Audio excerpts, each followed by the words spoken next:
नमस्कार दोस्तों, topper stock में आपका स्वागत है। आज हमारे साथ all India rank 44 electrical engineering के गेट 2026 के हैं अभिषेक मित्तल। और अभिषेक ने ये कीर्तिमान स्थापित करने में बहुत मेहनत भी किया है। Let me tell you one thing, 2024 में 2025 में इन्होंने गेट का अटेम्प्ट दिया था।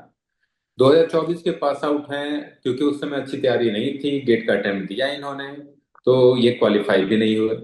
2025 में इन्होंने गेट का अटेम्प्ट फिर से दिया, बट क्योंकि ये वर्किंग थे और फिर से तैयारी अच्छी नहीं थी, तो ये वापस से क्वालिफाई नहीं हुए।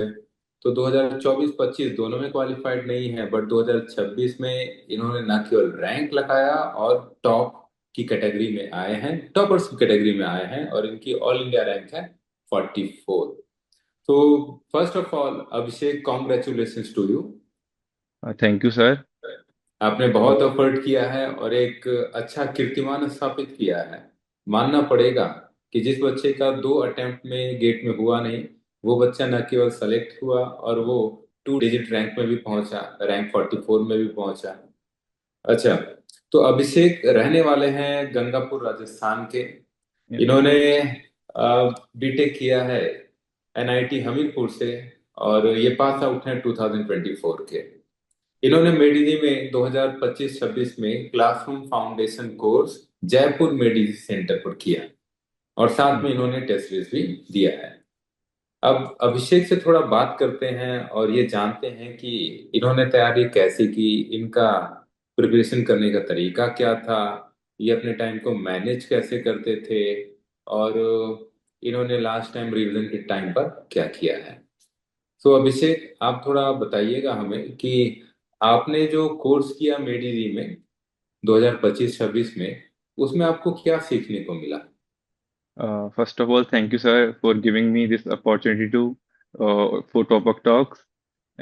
सर मेरा एम क्लियर था कि मेरे को इस साल गेट निकालना है कि हम्म। 2026 में। हम्म। तो सर मैं तो बेसिकली जो क्लास नोट्स होते थे सबसे पहले तो घर आके उनको एक बार रिवाइज करता था, पढ़ता था। और ठीक साथ है। साथ ही शॉर्ट नोट्स हो गए और फॉर्मूले वगैरह उनको साथ साथ एक पीछे बना लेता था। मतलब उसके शॉर्ट बाद नोट्स के लिए अलग आपने नोटबुक रखी थी, या क्लास नोट्स में ही पीछे आप बना लेते थे। सेम नोटबुक जो सब्जेक्ट होती थी उसके पीछे हम्म। लाइक दस उसके पंद्रह पीछे पेज पहले से स्टार्ट करता था तो पहले से वो आपने साथ। अलॉट कर दिए शॉर्ट नोट्स के लिए। Yes sir. ठीक। तो वो शॉर्ट नोट्स मेरे को बाद में काफ़ी हेल्प भी किए थे। ठीक है। और सर शॉर्ट नोट्स बनाने के बाद जैसे जो क्लास में क्वेश्चंस जो कराए होते थे टीचर्स ने और हम्म। जो वर्कबुक के क्वेश्चंस होते थे तो उनको हम्म। उसी दिन मतलब फिनिश करता था सबसे पहले तो। अ, उसके बाद सर बेसिकली पीवाईक्यू करता था उसके बाद। हम्म। और पीवाईक्यू जैसे इलेक्ट्रिकल के भी हो गए थे और स्टार्टिंग में तो काफ़ी टाइम रहता था तो इलेक्ट्रॉनिक्स के भी साथ साथ पीवाईक्यू भी कर लेता था जब भी मेरे ये को अच्छी टाइम स्ट्रेटेजी है, ये अच्छी स्ट्रेटेजी। जब मेरे को टाइम मिलता था। हम्म। और ईएससी के भी कुछ पीवाईक्यू जो होते थे जैसे मशीन्स वगैरह में थ्योरेटिकल सब्जेक्ट में बहुत हेल्प की थी ईएससी के पीवाईक्यूज। और तो सर यही मेरा मतलब रहा था अक्टूबर नवंबर तक सेम स्ट्रेटेजी मैंने फॉलो की थी। और बीच बीच में 2 महीने के बाद किसी सब्जेक्ट को रिवाइज कर लिया तो रिवीजन भी ऐसा चल रहा था साथ साथ ही। और उसके बाद सर जैसे टेस्ट सीरीज जो मेडिजी की होती हैं सर सारे टेस्ट दिए थे मैंने। और टेस्ट देने के बाद भी जैसे कोई टेस्ट दे दिया तो उसके सारे क्वेश्चन भले ही वो मेरे से हो गए हैं या फिर नहीं भी हुए हम्म। हैं सारे क्वेश्चनों को फिर से करता था एक एक क्वेश्चन को। फिर जो भी अच्छा। गलतियां होती थी तो उनको रिजॉल्व करता था। और लास्ट के 10-15 दिन तो सर मैंने बेसिकली जो शॉर्ट नोट्स मेरे को हेल्पफुल किए थे वो ही पढ़े थे और जो कुछ कुछ क्वेश्चन जो मैंने मार्क किए हुए थे तो हम्म। उनको थोड़ा देख लिया था तो यही मेरी स्ट्रेटेजी रही थी सर पूरे साल की। ठीक है। अभिषेक की स्ट्रेटेजी बिल्कुल सही थी और सही डायरेक्शन में भी थी, क्योंकि इन्होंने वो सारी चीजें की हैं जो हम सारे फैकल्टीज क्लासरूम में बोलते हैं। देखो, टॉपर बनने का यही तरीका है कि आप पीवाईक्यू सॉल्व करेंगे। पीवाईक्यू में भी जो कॉमन सब्जेक्ट्स हैं इलेक्ट्रिकल, इंस्ट्रूमेंटेशन और इलेक्ट्रॉनिक्स यस। में, वो सॉल्व करेंगे, वो अभिषेक ने किया। वर्कबुक लगाएंगे, इन्होंने किया। फिर जो क्लासरूम कंटेंट होता है, सेम डे आकर के रिवाइज करना चाहिए, कि क्लास में आपने कुछ पढ़ा, उसको सेम डे आप आकर के रिवाइज करें, वो भी अभिषेक ने किया। और इन सब के बाद टेस्ट सीरीज लगाने के लिए भी यस हम सर। सारे फैकल्टीज बोलते हैं, तो इन्होंने टेस्ट सीरीज भी लगाया। और यस सर। यहाँ तक कि जब भी टेस्ट को ये देते थे, दो दो महीने के गैप पर ये टेस्ट भी दे देते थे, और उसमें वीक पॉइंट पे आइडेंटिफाई करके उस पे ये काम भी करते थे, और प्लस शॉर्ट नोट्स भी बनाए हैं। तो इन्होंने सारे पॉइंट्स टिक किए हैं, और कोई बच्चा अगर सारे पॉइंट्स टिक करता है तो वो एक अच्छी रैंक गेट जैसे एग्जाम में डिजर्व करता है। That is why Abhishek has cracked GATE 2026 with such a good rank. ठीक है। अभिषेक, एक चीज और बताइएगा कि जैसे ईएससी का प्री भी आपने दिया है, यस आपने सर। बताया कि आपने 2026 ईएससी प्री भी दिया है। अब फेब में अगर देखें तो ईएससी का प्री भी था और गेट का पेपर भी था। ठीक है। Yes yes sir. तो आपने दोनों को कैसे मैनेज किया? सर जैसे ईएससी का प्री के लिए तो जो इलेक्ट्रिकल की सब्जेक्ट्स थी, कोर्स सब्जेक्ट थी, तो हम्म। उसमें तो मेरे को मतलब इतना कॉन्फिडेंस था कि हाँ वो तो मैं कर ही दूंगा। हम्म। जो एक्स्ट्रा सब्जेक्ट्स थी इलेक्ट्रिकल की, उन उनके बारे में थोड़ा बहुत पढ़ लिया था बेसिकली। और जीएस तो सर मेरा इतना स्ट्रांग तो नहीं था, तो उसमें मैं नहीं कर पाया अच्छा परफॉर्म तो। बट हम्म। अच्छा मतलब 150 मार्क्स में ला पाया था उसमें, बट नहीं पाया था सेलेक्ट उसमें। अच्छा, जीएस में आप बताइएगा कि जीएस जैसे 200 मार्क्स का होता है यस ईएससी सर। में। ठीक है, तो 200 में आप जीएस में कितना लेके आ रहे हैं? आपने कुछ तो चेक किया होगा, एक अंदाजा तो होगा। सर उसमें 35 मार्क्स ही आए थे मेरे तो। बट अगर जीएस में कुछ सब्जेक्ट्स ही पढ़ के मेरे को लगता है, अगर इस साल अगर मेरे को करना हुआ तो अगर कुछ सब्जेक्ट उसमें अच्छे से कर ले तो आई थिंक 70-80 मार्क्स तो अच्छे से ला एग्जैक्ट। सकते हैं। हम लोग यही बोलते हैं क्लास में कि ईएससी क्वालिफाई करना है तो 70 के आसपास आप टारगेट लेकर के चलिए, 70-80 इतना yes मिला। ठीक है। तो आपने जैसा बताया कि गेट वाले सब्जेक्ट जो थे वो तो ये पढ़ लिया, और जीएस जितना जो प्री का यस अटेम्प्ट है, ठीक है। अभी क्या लगता है कि इतनी अच्छी रैंक जो गेट में आई है, इसके बाद आपको पीएसयू तो मिल ही जाएगा। Yes sir. तो पीएसयू को ज्वाइन करने के बाद नेक्स्ट ईयर क्या ईएससी फिर से देना है? यस सर, बिल्कुल दिमाग में है कि अब सर 150 मार्क्स भी आए तो उससे भी कॉन्फिडेंस है। बिकॉज हम्म। मैंने मेरा जीएस इतना इतना अच्छा नहीं था, नहीं तो शायद मैं क्वालिफाई कर जाता ईएससी की प्री में भी। हम्म। तो सर बिल्कुल डेफिनेटली दिमाग में है हम्म। कि ईएससी भी करना है साथ साथ। तो इस साल अगर जीएस। यस। और यस ईएससी सर। देना भी चाहिए आपको। मैंने आपको बताया है कि स्पेशली ईएससी के थ्रू जो रेलवेज में है, बहुत सारे ऑफिसर्स राजस्थान के हैं, तो आपको देना यस भी सर। जरूर चाहिए। अच्छा, इसके बाद आपने टेस्ट सीरीज को आपने यूटिलाइज कैसे किया? जैसे सर जो हमारे कब से ट्वेंटी देना फाइव स्टार्ट किया, कब से देना स्टार्ट किया टेस्ट सीरीज? जो 25 मार्क्स वाले जो टेस्ट होते थे, सर मैंने आपका ही बीच में एक हमारा वीडियो आया था आई थिंक मई जून के आसपास, तो आपने ही बोला था कि लाइक जो सब्जेक्ट रिवाइज कर रहे हो तो उसका एक छोटा वाला टेस्ट दे लो, 25 मार्क्स वाला जो टेस्ट होता था। तो वो तो बीच बीच में दे ही लिए थे। अच्छा, तो जो ईएससी और गेट का एक रोड मैप मैंने बनाया था लास्ट ईयर में, लगता है यस वो सर, वीडियो तो देख करके आपने किया हो। यस सर, तो वो वीडियो से तो मैंने जो 25 मार्क्स वाले जो टेस्ट होते थे ना, तो वो हम्म। साथ साथ रिवाइज में आ गए थे। तो मतलब मेरा सब्जेक्ट बीच बीच में रिवाइज हो रहा था, सारे जो पहले सब्जेक्ट हो गए थे शायद। जैसे हम्म। नेटवर्क एनालिसिस था, हम्म। तो वो हमारा से काफी पहले हो गया था। हम्म। तो उसको 2-3 महीने बाद जब मैंने पढ़ा था तो टेस्ट से इम्प्रूव हो गया था और हम्म। मेरा। और जो लास्ट के सर 2 महीने थे, पहले मैंने सर जो 50 मार्क्स वाले जो टेस्ट थे उनको कंप्लीट किया, उनको बहुत अच्छे से मतलब कंप्लीट किया। उनमें भी जो क्वेश्चन जो सेकंड टाइम में मेरे से नहीं हुए थे, उनको एक बार टाइम में मैंने किया था। टाइम कैसे निकालते थे? देखिए, इधर तो क्लासेस भी हो, क्लास हो रही थी खत्म नहीं था। फर्स्ट जो सेशन में ज्वाइन कर लिया था मार्च में ही, तो मतलब मेरा कोर्स। मार्च 2025 आपने ज्वाइन किया था? Yes sir. मार्च 2025 ज्वाइन किया था और नवंबर 2025 में आपका सिलेबस कंप्लीट हो गया था। यस तो कंप्लीट हो आपने गया। यहाँ पे बहुत बड़ा एडवांटेज अपने लिए ले लिया, क्योंकि यस सर आपने जो टाइमली ज्वाइन किया, इसलिए आपको नवंबर में कंप्लीट हुआ और करीब 2 से ढाई महीने आपको रिवीजन के मिल गए। यस सर, जो लास्ट के 2 महीने थे तो जो फर्स्ट मंथ हम्म। था तो उसमें तो मेरे जो 50 मार्क्स वाले टेस्ट थे तो वो कंप्लीट कर लिए थे मैंने। हम्म। और जो लास्ट का जनवरी वाला महीना था, तो हम्म। उसमें मैंने जो फुल लेंथ टेस्ट थे तो वो देता था सर मैं। तो काफी सर इम्प्रूव, उसमें भी अच्छी रैंक्स रहती थी मेरी, टॉप 10 में भी रहा था उसमें काफी टाइम। तो कॉन्फिडेंस सर जब फुल लेंथ टेस्ट देना शुरू किया था तो लग गया था कि हाँ अब मैं कर सकता हूँ। तो वो जो मोमेंट था ना सर, वो मेरे को बहुत अच्छा कॉन्फिडेंस दिया था जब मैं एडीजी का टेस्ट दिया था। Exactly exactly. मतलब मैं किसी स्टूडेंट से अगर एक्सपेक्ट करता हूँ कि वो कैसे बढ़े अपने प्रिपरेशन के दौरान, तो वो बिल्कुल आइडियल स्ट्रेटेजी आपने फॉलो की है। आपने टाइमली कोर्स को ज्वाइन किया था, और कंप्लीशन भी टाइमली हो जाता है मेडिजी में, तो नवंबर में कंप्लीट हो गया।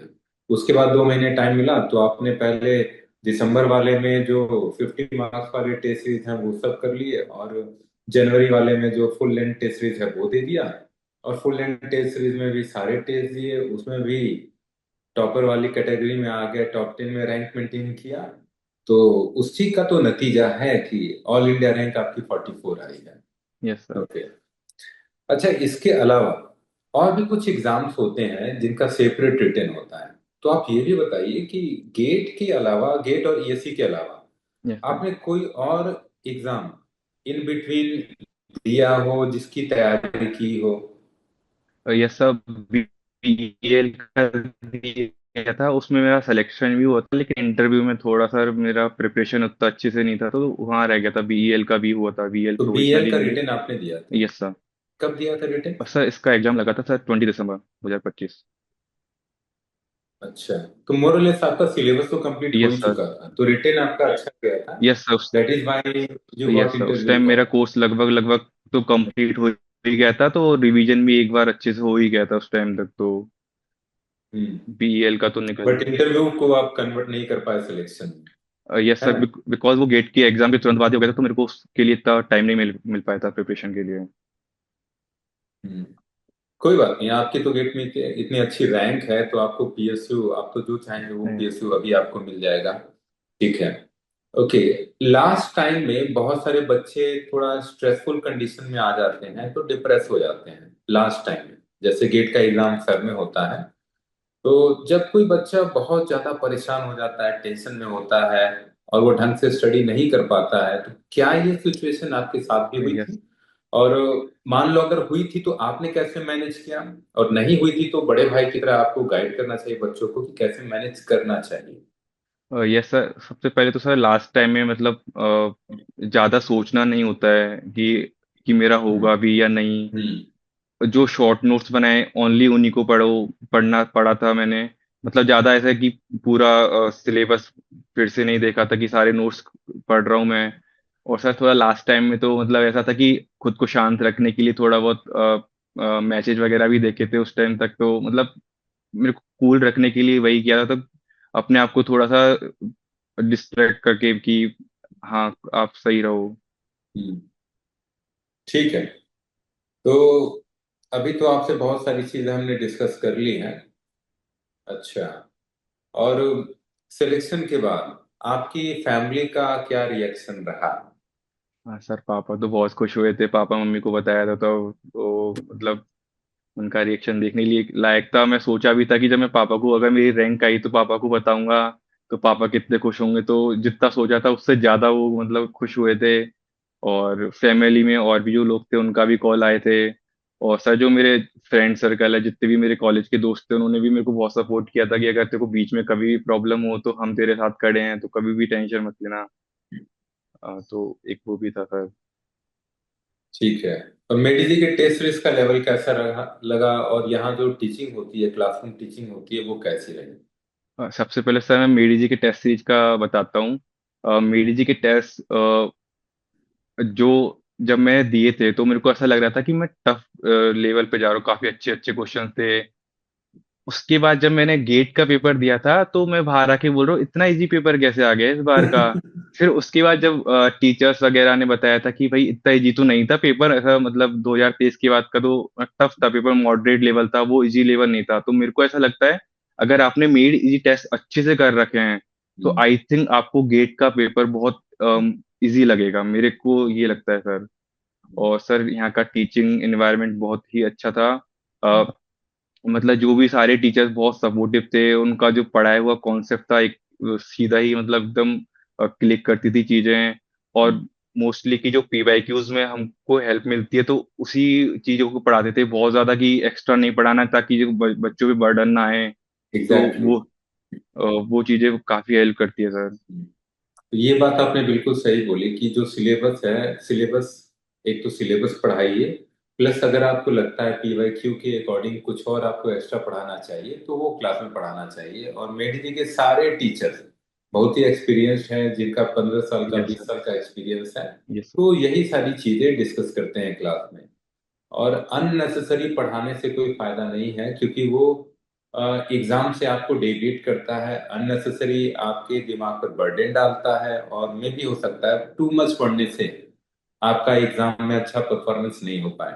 तो आपको वो ऑप्टिमम पढ़ना चाहिए जो गेट को क्रैक करने के लिए रिक्वायरमेंट है, या ईएससी को क्रैक करने के लिए रिक्वायरमेंट है।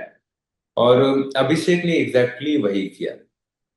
तो अभिषेक से बात करके हमें बहुत सारी चीजें पता चली हैं। अभिषेक बिल्कुल आइडियल कैंडिडेट रहे हैं। जिस बच्चे को तैयारी करना चाहिए, कैसे तैयारी करना चाहिए, तैयारी के दौरान प्रॉब्लम्स होती हैं उसको कैसे फेस करना चाहिए, वो इस इंटरव्यू को देख करके सीख सकते हैं।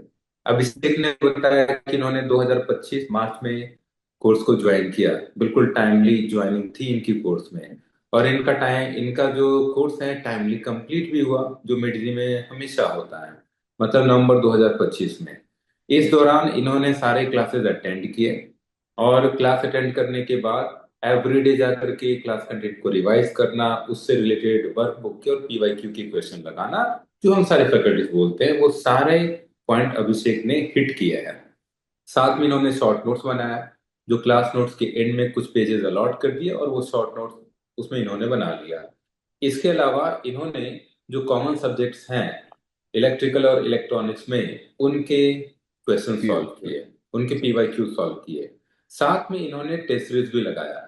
जो 25 मार्क्स वाले टेस्ट पेपर हैं इन्होंने पहले लगा लिए, मतलब कुछ अप्रैल से अक्टूबर के दौरान। फिर नवंबर दिसंबर के आसपास इन्होंने 50 मार्क्स वाले लगाए, और जनवरी 2026 में यस सर। इन्होंने जो फुल सीरीज टेस्ट होता है इन्होंने उसको लगाया।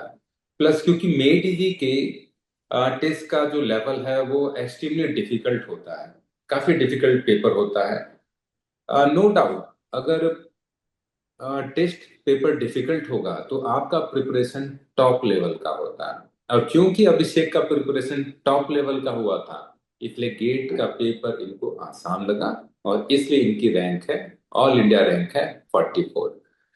तो once again congratulations Abhishek. Thank you sir. आपकी सफलता से हम सारे टीचर बहुत प्राउड फील करते हैं और खुश होते हैं। आपके परिवारजन भी खुश हुए।